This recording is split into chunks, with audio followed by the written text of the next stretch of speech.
మహంకాళి బోనాల ఉత్సవాల సందర్భంగా సప్తమాతృకలకు బోనం సమర్పణలో భాగంగా ఉమ్మడి దేవాలయాల ఊరేగింపు కమిటీ అధ్యక్షుడు గాజుల అంజయ్య ఆధ్వర్యంలో మీరాలం మండి శ్రీ మహంకాళేశ్వర దేవాలయం నుండి ప్రత్యేక పూజలు నిర్వహించిన అనంతరం బాజా భజంత్రీలు పోతరాజుల నృత్యాల నడుమ గోల్కొండ శ్రీ జగదాంబ దేవాలయానికి తొలి బంగారు బోనంతో బయలుదేరారు. ఈ సందర్భంగా భాగ్యనగర్ శ్రీ మహంకాళి జాతర బోనాల ఉమ్మడి దేవాలయాల చైర్మన్ గాజుల అంజయ్య మాట్లాడుతూ 2024 బోనాల పండుగ సందర్భంగా గోల్కొండ అమ్మవారికి బోనం సమర్పించడం జరుగుతుంది. రాబోయే రోజులలో వర్షాలు సకాలంగా కురవాలని, అందరూ సుభిక్షంగా సుఖ సంతోషాలతో ఆరోగ్యాలతో ఐశ్వర్యాలతో ఉండాలని కోరుకుంటూ అమ్మవారిని వేడుకుంటున్నాను అన్నారు. ఈ క్రమంలో ఉమ్మడి దేవాలయాల కమిటీ సభ్యులు, వివిధ దేవాలయాల నిర్వాహకులు, భక్తులు అధిక సంఖ్యలో పాల్గొన్నారు.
ఓం శ్రీ మహాకాళేశ్వరాయ నమః.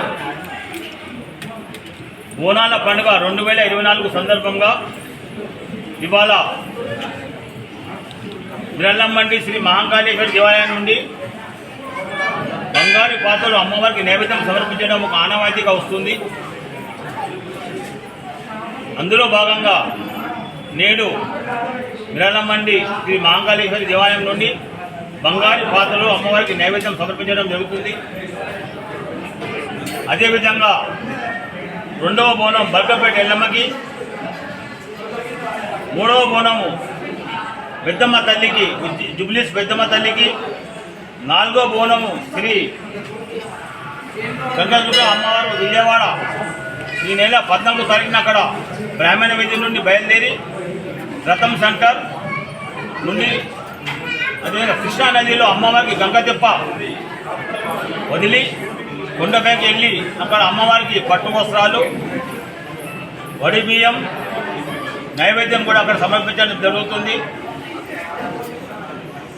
5వ బోనం ఉజ్జయిని మహాకాళి సికింద్రాబాద్, 6వ బోనం చార్మినార్ భాగ్యలక్ష్మి, 7వ బోనం లాల్ దర్వాజా శివవాహినితో పాటు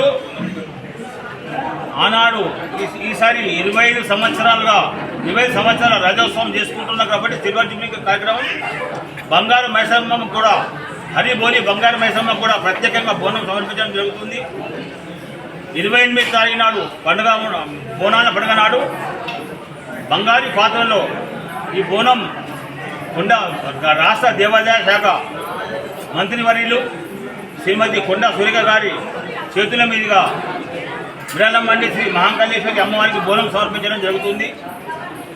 ఈ బోనం విశిష్టత అమ్మ జగజ్జనని మా తల్లి మమ్మల్ని అందరినీ చల్లగా కాపాడాలి, మమ్మల్ని అందరినీ కూడా మీ ఆశీర్వాదంతో అందరూ సక్రమంగా ఉండాలని కోరుకుంటూ వర్షాలు బాగా పడాలి, పంటలు బాగా పండాలి, అదేవిధంగా మేమందరం కూడా సుభిక్షంగా ఉండాలని అమ్మవారిని కోరుకుంటూ ఈ బోనం ప్రారంభమవుతుంది.